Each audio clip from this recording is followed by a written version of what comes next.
भारत के एक बड़े क्रिप्टो एक्सचेंज कॉइन डीसीएक्स को हैकरों ने निशाना बनाया। हैकर्स ने एक्सचेंज से करीब 400 करोड़ रुपए चुरा लिए। इससे पहले वजीर एक्स पर भी एक बड़ा साइबर हमला हुआ था। 2000 करोड़ रुपए की डिजिटल संपत्ति गायब हो गई। अब माना यह जा रहा है कि ऐसा इसलिए हो रहा है क्योंकि क्रिप्टो एक्सचेंजेस के ऑपरेशंस को लेकर न तो कोई भारत में सख्त नियम है, न कोई ठोस निगरानी तंत्र है, और इससे निवेशकों को भारी नुकसान झेलना पड़ता है। और ये क्रिप्टो का पूरा इकोसिस्टम जो है ये जोखिम में लगातार धंसता जा रहा है। आखिर क्यों क्रिप्टो देश में भगवान भरोसे चल रहा है? क्या इस पे कुछ किया जा सकता है? नियमन क्या इसमें तय किए जा सकते हैं? क्या कुछ किया जाए आगे? करेंगे आज इसी पर चर्चा खास मेहमानों के साथ। मेरा नाम है दीपक डोभाल, आप देख रहे हैं आपकी खबर आपका फायदा। पहले ये रिपोर्ट देखिए, हम लौटते हैं खास मेहमानों के साथ।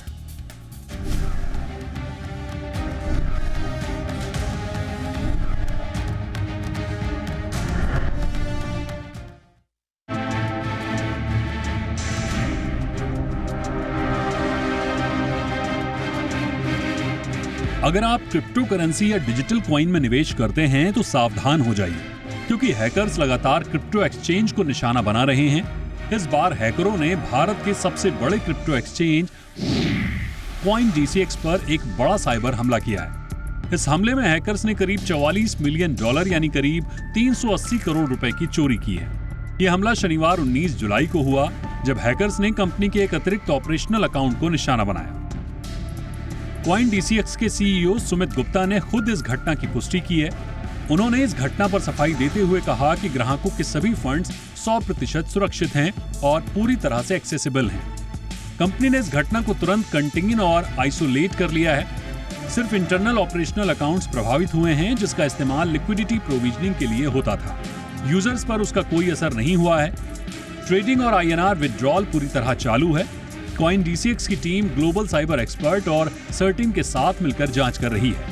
Our internal security and operations team have been working throughout the day along with leading cybersecurity partners to investigate the matter, patch any vulnerabilities and trace the movement of funds. We are also actively collaborating with the exchange partners to block and recover assets, including coming out with a bug bounty program very soon. अब सवाल उठता है कि आखिर ये hacking कैसे हुई और हैकर्स ने फंड कैसे ट्रांसफर किए। विशेष जांच में पता चला है कि हैकर्स ने कॉइन डीसीएक्स के पार्टनर एक्सचेंज के ऑपरेशनल अकाउंट तक अनधिकृत पहुंच बनाई। चुराए गए फंड को ट्रेस करना मुश्किल बनाने के लिए उन्होंने टॉर्नेडो कैश नाम के क्रिप्टो मिक्सर टूल का इस्तेमाल किया, जो ट्रांजैक्शन डिटेल को छिपाता है। इसके बाद उन्होंने सोलाना ब्लॉकचेन से एथेरियम ब्लॉकचेन में फंड ट्रांसफर करने के लिए ब्रिज तकनीक का सहारा लिया और पैसों को कई वॉलेट्स में बांट दिया, ताकि ट्रैकिंग और भी मुश्किल हो जाए। ब्लॉकचेन एनालिटिक्स फर्मों का कहना है कि ये फंड अब 2 मुख्य वॉलेट्स में मौजूद है, लेकिन उन्हें एक्सेस कर पाना बेहद मुश्किल है। क्रिप्टो में निवेश करना बेहद जोखिम भरा होता है, क्योंकि इसमें कई खतरे होते हैं। साइबर सुरक्षा का खतरा तो सबसे बड़ा है। कॉइन डीसीएक्स की इस घटना की तरह ही पिछले साल वजीर एक्स से 2000 करोड़ रुपए की डिजिटल संपत्ति गायब हो गई थी, और अब क्रिप्टो एक्सचेंज हैकर्स ने कॉइन डीसीएक्स को निशाना बनाया है। यही नहीं, दूसरी बड़ी समस्या है क्रिप्टो बाजार की अस्थिरता। बिटकॉइन और एथेरियम जैसी क्रिप्टो करेंसी की कीमतें कभी ऊपर तो कभी नीचे इतनी तेजी से बदलती हैं कि कई निवेशक भारी नुकसान उठाते हैं। तीसरी चुनौती है, भारत में क्रिप्टो करेंसी के लिए कोई स्पष्ट नियम नहीं है। सरकार लगातार इसके लिए काम कर रही है, लेकिन अभी तक कोई पूरी तरह से स्पष्ट कानून नहीं बना है, जिससे निवेशकों के लिए जोखिम बढ़ जाता है। अब सवाल उठता है कि क्या सावधानियां बरतनी चाहिए। जानकारों की माने तो क्रिप्टो करेंसी जैसे एक्सचेंज में पैसा लगाने से बचना चाहिए, क्योंकि ये सुरक्षित नहीं है और जोखिम भी बहुत ज्यादा है। अगर आप क्रिप्टो करेंसी में पैसा लगा भी रहे हैं तो अपने क्रिप्टो को एक्सचेंज पर छोड़ने की बजाय हार्डवेयर वॉलेट जैसे लेजर या ट्रेजर में रखें। साथ ही अपने अकाउंट्स में 2 फैक्टर ऑथेंटिकेशन यानी 2FA चालू रखें। निवेश केवल उतना ही करें जो आप खोने के लिए तैयार हैं, क्योंकि क्रिप्टो मार्केट बहुत अनिश्चित और अस्थिर है। फिशिंग और स्कैम से बचने के लिए संदिग्ध लिंक या मैसेज से सावधान रहें और भारत में क्रिप्टो संबंधी सरकारी नियमों पर भी लगातार नजर रखें। डाइवर्सिफिकेशन यानी अपने पैसों को सिर्फ एक जगह ना लगाएं, ताकि नुकसान कम हो। भारत में क्रिप्टो करेंसी अवैध नहीं है, लेकिन पूरी तरह से रेगुलेट भी नहीं है। सरकार ने ना तो इसे कानूनी मुद्रा माना है और ना ही बैन किया। इसलिए आप क्रिप्टो खरीद बिक्री कर सकते हैं, लेकिन कोई स्पष्ट नियम अभी तक लागू नहीं है। भारत के रिजर्व बैंक ने पहले 2018 में बैंकों को क्रिप्टो करेंसी से जुड़े ट्रांजैक्शन से रोक दिया था, लेकिन 2020 में सुप्रीम कोर्ट ने इस प्रतिबंध को हटा दिया। उसके बाद भी आरबीआई ने कई बार क्रिप्टो के जोखिमों को लेकर अपनी चिंता जताई है और साथ ही भारतीय डिजिटल करेंसी यानी सीबीडीसी को बढ़ावा दिया। भारत सरकार ने 2022 में क्रिप्टो के मुनाफे पर 30% टैक्स लगाया है और हर ट्रांजैक्शन पर 1% टीडीएस भी लागू किया है। भारत में कॉइन डीसीएक्स के 1.6 करोड़ से ज्यादा यूजर्स हैं और हाल ही में $492 मिलियन का स्पॉट ट्रेड वॉल्यूम है, लेकिन बार बार होती हैकिंग की घटनाएं एक बड़ी चुनौती हैं। उम्मीद है कि जल्द ही भारत सरकार एक ठोस क्रिप्टो नीति जारी करेगी ताकि निवेशकों पर जोखिम का खतरा कम हो सके। ब्यूरो रिपोर्ट, जी मीडिया। बहुत ही खास मेहमान हमारे साथ जुड़ चुके हैं। स्वागत करते हैं सुभाष चंद्र गर्ग सर का। पूर्व वित्त सचिव हैं और क्रिप्टो से जुड़े हुए इस पूरी कहानी के बड़े महत्वपूर्ण किरदार भी हैं। 2019 में आपने एक कमेटी को भी हेड किया था। उस वक्त लॉ फॉर डिजिटल करेंसीज के लिए डिपार्टमेंट ऑफ इकोनॉमिक अफेयर्स के अंडर एक लॉ को भी प्रपोज किया था, उसकी भी था लेंगे। बहुत बहुत स्वागत है सर आपका हमारे शो पे। हमारे साथ हैं विराग गुप्ता जी, जाने माने एडवोकेट और क्रिप्टो करेंसी से जुड़े हुए कानून के बहुत अच्छे जानकार भी हैं। बहुत बहुत स्वागत है विराग जी आपका।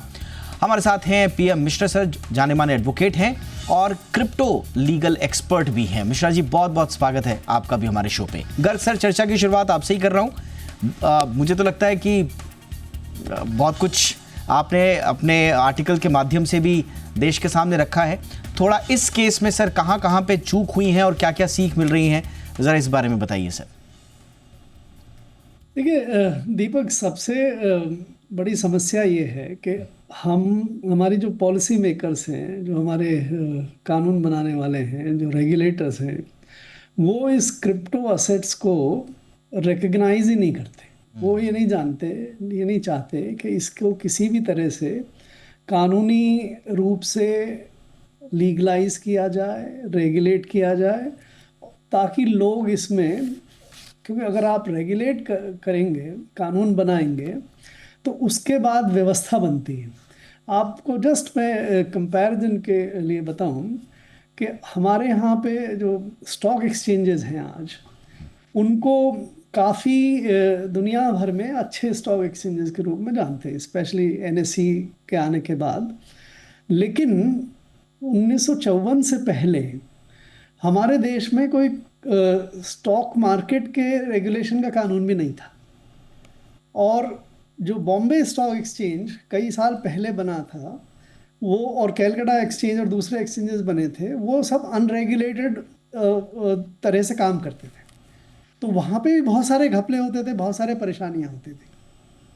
लेकिन जब ये व्यवस्थित रूप से हमने देश में बना दिया, तो सारी व्यवस्थाएं तय हो गई कि भाई कौन ट्रेड कर सकता है, कैसे सिक्योरिटीज़ लिस्ट होती हैं, कैसे उनका ट्रेडिंग होगा, कौन कौन ट्रेडर बीच में ब्रोकर्स वगैरह होंगे, कौन सेटल करेगा, कैसे पेमेंट करेंगे, कहाँ पे डिपॉजिटरी में वो स्टॉक्स रखे जाएंगे, या कि पूरी व्यवस्था बनी हुई है।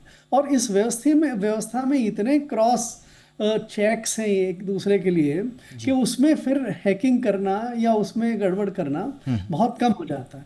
लेकिन क्रिप्टो असेट्स जो हैं, उसके लिए हम ये कुछ भी करने के लिए तैयार नहीं हैं। हमने छोड़ दिया है कि भाई आप अपने आप एक्सचेंजेस बना लीजिए, जो भी बनाना चाहता है बना लीजिए, जिसकी जो रिस्क लेना चाहता है वो खरीद ले, बेच ले, बात कर ले। हम तो थोड़ा टैक्स ले लेंगे कि अगर आपने कुछ प्रॉफिट कमाए तो हम तो आपसे टैक्स ले लेंगे। तो ये हिचक क्यों है गर्ग सर? ये हिचक क्यों है? मतलब क्यों नहीं आप रेगुलेट कर देते, या फिर क्यों नहीं इसको पूरी तरह से बैन कर देते? ये बीच का क्यों? देखिए, बैन तो आप कर नहीं सकते। ये उस तरह का फिनोमिनन है जिसको दुनिया में कोई बैन नहीं कर सकता। ओके। तो बैन को तो छोड़ दीजिए, बैन तो असंभव है। आप जो कर सकते हैं वो जो कि आप क्यों नहीं रिकग्नाइज करते, क्यों नहीं इसको एक्सेप्ट करते, इसके पीछे दो कारण हैं। एक कारण तो ये है कि हमारे बहुत जल्दी रिजर्व बैंक ने इसको ये माना कि क्रिप्टो करेंसीज जो आ रही हैं वो प्राइवेट मनी है, प्राइवेट करेंसी है, और इससे हमारे जो मोनोपोली का जो बिजनेस है, हमारा काम है करेंसी इशू करने पे, उसमें चोट पहुंचेगी, उस पे कोई दूसरा खाम ख्याली कर लेगा। तो रिजर्व बैंक ने शुरू से ही 2014-15 से ही इसके बारे में बिल्कुल देश में एक खिलाफ माहौल बनाने का कोशिश किया। एक समय तो आपको याद होगा कि रिजर्व बैंक ने बैंकों को डायरेक्शन भी दी थी कि भाई आप क्रिप्टो के अकाउंट ही नहीं खोलेंगे, जो जाके सुप्रीम कोर्ट ने उसको मना किया कि भाई आप ऐसे किसी भी बिजनेस को मना नहीं कर सकते। तो रिजर्व बैंक हमारे देश में बड़ा पावरफुल इंस्टीट्यूशन है। तो इसने पॉलिटिशियंस को भी, पॉलिसी मेकर्स को भी इस तरह से इन्फ्लुएंस किया हुआ है कि देश में ना कोई वित्त मंत्री, ना कोई प्रधानमंत्री, ना कोई और मंत्रीगण या ना सिविल सर्विस इस पोजीशन में है कि इस जो फिनोमिनन को आ चुका है उसको हम इसके बनाएं। दूसरा कारण ये है कि हम सरकार के लेवल पे एक्चुअली इस पूरी चीज़ को बहुत अच्छी तरह से समझते नहीं है। ये एक ऐसे अब आप अगर फॉलो कर रहे होंगे तो अमेरिका में रिसेंटली एक जीनियस एक्ट पास हुआ है। उस पर तो साइन भी हो गए हैं, तो वो तो लॉ भी बन गया है। वो जीनियस एक्ट कहता है कि जो स्टेबल कॉइन्स, डॉलर के बराबर का डॉलर समझिए, डिजिटल डॉलर, वो केवल प्राइवेट लोग ही जारी कर सकेंगे। इस तरह से वो प्राइवेट पे ट्रस्ट कर रहे हैं। सरकार केवल उनको रजिस्टर करेगी और उसको थोड़ा बहुत रेगुलेशन करेगी भाई कि आपको जो। और दूसरा एक एक्ट, क्लैरिटी एक्ट, वहाँ पे वहाँ की जो कांग्रेस है उसने पास कर दिया है, वो वहाँ जाएगा सेनेट में। क्लैरिटी एक्ट में जो एग्जैक्टली हम इतने समय से कहते आए हैं कि भाई आप क्रिप्टो असेट्स को, तो उन्होंने इसका रेगुलेटर तय कर दिया है और वो रेगुलेटर अब इसको रेगुलेट करेगा, तो उसका कानून भी बना दिया। और तीसरा बहुत जो इंटरेस्टिंग कानून बन रहा है जिसको भी वहाँ कांग्रेस ने पास कर दिया है, वो कानून ये है कि वहाँ पे CBDC जो सेंट्रल बैंक डिजिटल करेंसी है, भाई सेंट्रल बैंक भी अगर क्रिप्टो करेंसी जारी कर दे तो उसके लिए ये कानून बना रहे हैं कि वहाँ का जो फेडरल रिजर्व है वो ये कानून बना ही नहीं सकेगा। तो इतनी आगे दुनिया बढ़ रही है। एब्सोल्युटली। मुझे सर एक छोटे से ब्रेक ले रुकना है। मैं ओपनिंग रिमार्क के लिए हमारे दोनों बाकी मेहमानों के पास ब्रेक के बाद आऊँगा, लेकिन आपने बहुत इंपॉर्टेंट अपने ओपनिंग रिमार्क में कहा कि दुनिया इसे रेगुलेट करने की दिशा में काफ़ी आगे बढ़ चुकी है। वहाँ पर जीनियस है, क्लैरिटी है, लेकिन हमारे यहाँ तो क्लैरिटी जैसी कोई चीज़ नहीं है। जीनियस बहुत है हमारे पास, है ना। सर जैसे जीनियस भी हैं जिन्होंने प्रपोज किया था कि आप रेगुलेट कीजिए, बट संभवतः वो इच्छा शक्ति अभी नहीं है। तो क्या इसमें किया जा सकता है? छोटे से ब्रेक के बाद इस पर चर्चा, कहीं मत जाइए।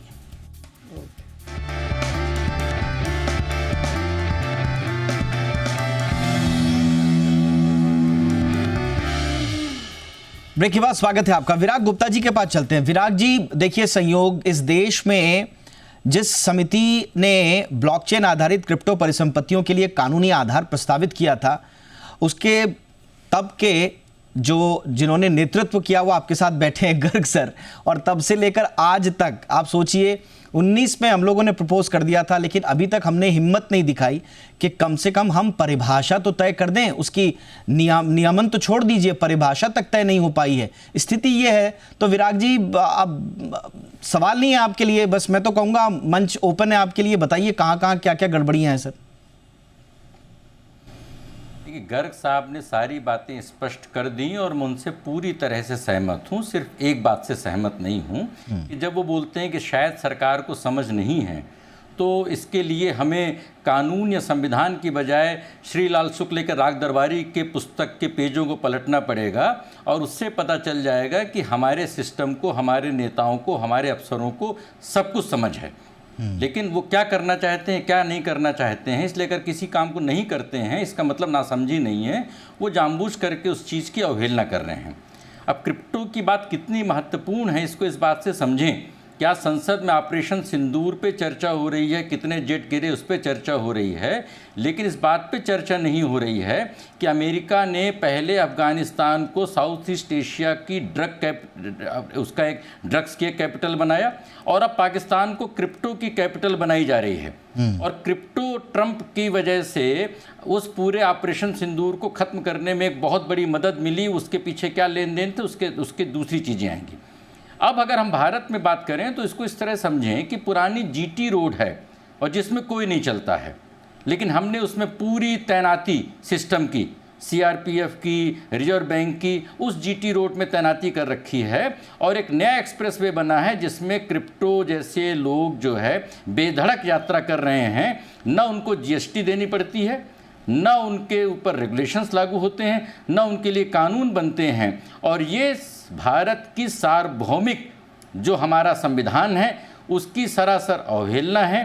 अर्थव्यवस्था को कितना नुकसान हो रहा है उसकी कल्पना करना मुश्किल है, क्योंकि एक आम आदमी को बैंक लॉकर के लिए भी जीएसटी देना पड़ता है, एक आम आदमी को हर जगह जीएसटी देना पड़ता है, लेकिन क्रिप्टो में अभी कोई जीएसटी लागू नहीं होती है। लोगों से हर 3 साल में बैंक लॉकर के लिए एफिडेविट और डॉक्यूमेंट्स लेने पड़ते हैं, लेकिन क्रिप्टो के लिए जो सेल्फ रेगुलेशन आया और एफआईयू के लिए जो मार्च 2023 में आरबीआई ने जो नीति जारी की और जो उसमें केवाईसी होता है, लेकिन कितना केवाईसी होता है मुझे नहीं पता कि किस तरीके से होता है। तो ये जो ड्यूअलिटी है जिसको मैंने अपनी किताब अनमास्किंग वीआईपी में भी बताया और डिजिटल कानूनों से समृद्ध भारत में, इस ड्यूअलिटी की वजह से अर्थव्यवस्था का नुकसान है। अगर आम आदमी को देखें तो बैंकों का जो नया इंटरेस्ट रेट है, सेविंग बैंक में आपको 2.5 से 3% मिलता है, एफडी में 6-7% मिलता है, और वहीं पर क्रिप्टो में सैकड़ों % का आपको सालाना रिटर्न मिल रहा है।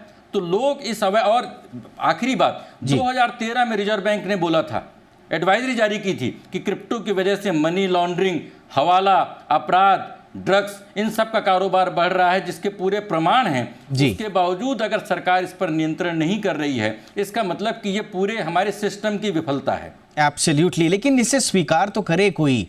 मिश्रा जी जरा बताइए कि क्या दिक्कत क्या है। अब राग दरबारी का जिक्र हमारे बड़े दिल के करीब है ये किताब, तो इसलिए उसमें 2 कैरेक्टर हैं, लंगड़ और रंगनाथ। अब ऐसी स्थिति तो नहीं है कि पूरे देश की स्थिति क्रिप्टो के मामले में लंगड़ और रंगनाथ जैसी हो गई है, जिनको ऐसा लगता है कि कानून है, सब कुछ है हमारे पीछे, लेकिन वास्तविकता में कोई कानून दरअसल है नहीं। देखिए, गर्ग साहब ने अपना कोशिश कर लिया था, तब तो सबको लगता था कि कुछ हो जाएगा, लेकिन अभी बात यह है कि रेगुलेशन इज रिलीफ। रेगुलेशन के जरिए ही ये जो रोग फैला हुआ है उसकी रिलीफ इंडिया को मिलेगी। सब लोग देख रहे हैं पाकिस्तान की तरफ, यूएस की तरफ, लेकिन सबसे बड़ा दुश्मन हमारा जो छुपा बैठा है वो है चीन। चीन अपने देश में क्रिप्टो बैन किया हुआ है, लेकिन मैं आपको एक स्टैटिस्टिक्स देता हूं। पूरे दुनिया में सबसे बड़े बड़े एक्सचेंज, बाइनेंस से लेके कुकॉइन तक, बायबिट तक, सबके ओनर चाइनीज हैं। और एक बड़ी बात, जो यूएसडीटी पूरे भारत पर, पूरे विश्व में हवाला के लिए यूज होता है, ट्रांजैक्शन के लिए यूज होता है, वो टीदर के ओनर को देखिए वो कौन है। इसका मानना यह है कि, मेरा मानना यह है, ये एक बहुत बड़ा जियोपॉलिटिकल इशू है। आगे को जाके हो सकता है यूएस ये प्रपोज करे, क्योंकि आप देखेंगे हर कंट्री अभी रिजर्व लेके आ रहा है। किसको? बिटकॉइन रिजर्व लेके आ रहा है। क्यों लेके आ रहे हैं? क्यों लेके आ रहे हैं सब लोग बिटकॉइन रिजर्व? इसके बारे में भारतवर्ष में भारत सरकार को सोचना चाहिए। रही बात हमारे रेगुलेटर्स, हमारे सरकार, इनकी नीति हर नए चीज के लिए प्रोग्रेसिव नहीं रिग्रेसिव रहा है, और आज भी उनको हो सकता है बहुत तरीके के क्वेश्चन है, लेकिन मैं सरकार के बदले मैं चिंतित हूं इन्वेस्टर के लिए। अभी ये जो एक्सचेंज, प्राइवेट एक्सचेंज चलते हैं, एफआईयू रजिस्ट्रेशन देती है, ये तो मैं सरकार को शुभकामनाएं दूंगा। चलो एफआईयू तो लेके आए, कुछ लेके नहीं आए थे, रजिस्ट्रेशन तो हो रहा है, लेकिन कंट्रोलिंग क्या है? किस तरीके की सिक्योरिटी जांच हो रहा है? अगर आप देखेंगे यूएई में, यूएई शायद यूएस से भी एक कदम आगे जा चुका है। अब यहां पे एक चीज है, यूएई पे देखेंगे कि उन्होंने स्टैंडर्डाइजेशन सेट किया हुआ है सिक्योरिटी का। कॉइन डीसीएक्स चला रहा था, अब चला रहा है वाजिरेक्स, बहुत सारा अनगिनत मशरूमिंग, बहुत सारे छोटे छोटे एक्सचेंजेस हैं जो रजिस्टर्ड भी नहीं है, FIU में चला रहे हैं। उनकी सिक्योरिटी कौन देख रहा है? सिक्योरिटी ऑडिट कौन कर रहा है? इनके इंश्योरेंस कहां कहां पर है? और KYC सिर्फ FATF के रूल फॉलो करके, KYC AML फॉलो करने से हम एक ही दिशा में जा रहे हैं, लेकिन बहुत सारे अलग दिशा है जी, जिसमें हमें लोगों का पैसा भी बचाना है, लोगों को डिजिटल एसेट की सिक्योरिटी भी देखनी है। बहुत सारे इसके एंगल है, और ये एंगल को इस तरीके के, ये जो शाखा हैं, अगर आप उसको जोड़ के कोई रेगुलेशन लाना चाहते हैं, रेगुलेशन मैंडेटरी है। मैं तो बोल रहा हूं कि अभी रेगुलेशन अगर आप फुल फ्लेजेडली पब्लिक के लिए लेके नहीं आ सकते, क्वालिफाइड इन्वेस्टर, इंस्टीट्यूशनल इन्वेस्टर के लिए लेके आइए। एटलीस्ट इसके एक्सपेरिमेंट तो शुरू कीजिए, एक स्पेशल इकोनॉमिक जोन खोलिए, क्या बात, वहां पे लाइसेंसिंग। बहुत बढ़िया। मुझे लगता है मिश्रा जी ने बहुत अच्छा एक सुझाव भी दिया है, इस दिशा में किया जा सकता है। मेरे पास आखिरी 3 मिनट बचे हुए हैं, क्विकली मैं तीनों के पास आना चाहता हूं, और इस बार मैं सिर्फ जो क्रिप्टो में जिन लोगों ने निवेश किया है, वजीर एक्स के टाइम पे भी हमने देखा बहुत सांत्वनाएं, आश्वासन दिए गए, लेकिन पूरा पैसा संभवतः आया नहीं, अभी भी दिया जा रहा है, कुछ नहीं होगा, लेकिन हम देख रहे हैं कि स्थिति क्या है। गर्ग सर, एक इन्वेस्टर के पॉइंट ऑफ व्यू से अब क्या करें?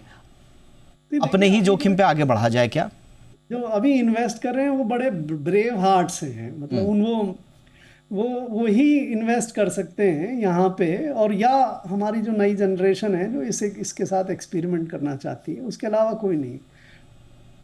कॉइन, ये जो वजीर एक्स का जो हैक हुआ उसमें 45% चले गए, राइट। एक्चुअली हमारे यहाँ इन्वेस्टमेंट बहुत ज़्यादा नहीं है एक्सचेंजेस में जी। सो जो अभी कर रहे हैं वो करते रहेंगे और रिस्क लेते रहेंगे, लेकिन जो इसकी यूज कर सकता है जैसे स्टेबल कॉइन्स के रूप में या क्रिप्टो एसेट्स में इन्वेस्टमेंट के रूप में, वो एक सेफ तरीके से कर सकता है, उसके लिए बट जो मिश्रा जी ने कहा सर कि गवर्नमेंट लेवल पर क्या इंस्टीट्यूशनल जो इन्वेस्टर्स हैं, क्या उनके वहां से कुछ एक्सपेरिमेंट की शुरुआत हो सकती है क्या? अब दीपक, पिछले 6 साल से भारत सरकार वो बिल को तो नहीं इंट्रोड्यूस कर पाई थी, तब से कह रही है कि हम एक डिस्कशन पेपर लाएंगे, और 6 साल में वो डिस्कशन पेपर नहीं आया। तो फिर क्या करेंगे? मिल गया सर, उत्तर मिल गया। विराग जी, उत्तर मिल गया सर। आपके बहुत पावरफुल स्टेटमेंट से उत्तर मिल गया। विराग जी। दीपक जी, इन्वेस्टर्स की बात करने से पहले 2-3 आंकड़ों पे नजर डालना जरूरी है। मई 2021 में 73 लाख करोड़ रुपए का नुकसान हुआ था इन्वेस्टर्स को, और जो अभी क्रिप्टो की जो वैल्यूएशन बताई जा रही है उसका किसी को आइडिया नहीं, बट फिर भी $4 ट्रिलियन की बताई जा रही है, जो भारत की अर्थव्यवस्था से ज़्यादा है। और जो लोग बार बार सुप्रीम कोर्ट के फैसले की बात करते हैं, रिजर्व बैंक ने एक सर्कुलर जारी किया था जिसको 19(1)(g) में उन्होंने निरस्त किया था, लेकिन संसद से आज तक कोई कानून नहीं आया। और भारत, ये इसको हमको साम्राज्यवाद के एक हथियार के तौर पे देखना चाहिए, क्योंकि जो करेंसी है वो केंद्र सरकार के अधीन आती है, और अगर करेंसी का महत्व खत्म हो गया, क्रिप्टो भारत में पैरेलल इकोनॉमी की एक है, तो हमारे PMLA, RBI, ये सारे कानून हमारे वो निष्प्रभावी हो जाएंगे। तो ये सिर्फ अर्थव्यवस्था या निवेशकों की बात नहीं है, संविधान की 75वीं वर्षगांठ में सार्वभौमिक देश की बात है, और हमारे ऊपर जो साम्राज्यवाद का जो शिकंजा कस रहा है उसकी बात है। एब्सोल्युटली। मिश्रा जी, एक्सचेंजेस की जिम्मेदारी और पुख्ता तरीके से कानूनी सख्ताई से लागू हो, इसके लिए तो हम कुछ कर सकते हैं, या सरकार के हाथ भी बंधे हुए हैं? कोई एक्सचेंज हैक हो जा रहा है, कुछ हो जा रहा है, तो सरकार क्या सिर्फ मूक दर्शक है, या कुछ जिम्मेदारी भी तय हो सकती है? सरकार के बिना, अगर सरकार ये चीज को थोड़ा सोचे, बहुत हमारे पास सारी चीजें हैं, मैं बता रहा हूं, हमारे देश में सारी चीजें हैं इस चीज को कंट्रोल करने के लिए।